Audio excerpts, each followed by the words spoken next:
ইউক্রেনের রাজধানী কিয়েভ ও তার আশেপাশে মধ্যরাতে ব্যাপক হামলা চালিয়েছে রাশিয়া। এই হামলায় শক্তিশালী ড্রোন মিসাইল ব্যবহার করে মস্কো। সোমবার গভীর রাতে ইউক্রেনীয় কর্মকর্তারা রয়টার্সকে তথ্য জানান।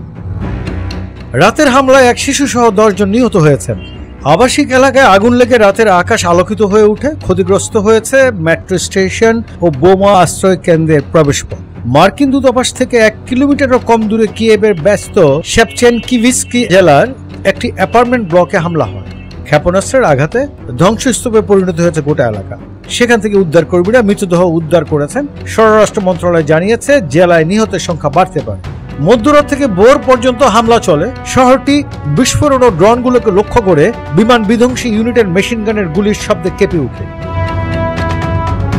ইউক্রেনের বিমান বাহিনী জানিয়েছে তারা 4টি ইউক্রেন অঞ্চলে আক্রমণ করেছে। রাশিয়ার 352টি ড্রোনের মধ্যে 339টি এবং 16টি ক্ষেপণাস্ত্রের মধ্যে 15টি ভূপাতিত করেছে তারা। সোমবার হামলাগুলো হেগে ন্যাটোর বার্ষিক শীর্ষ সম্মেলনে অনুষ্ঠিত হওয়ার একদিন আগে ঘটল। এই সম্মেলনে সাহায্য প্রাপ্তি নিয়ে আলোচনা করতে ভ্লাদিমির জেলেনস্কি ব্রিটেন সফর করেছেন।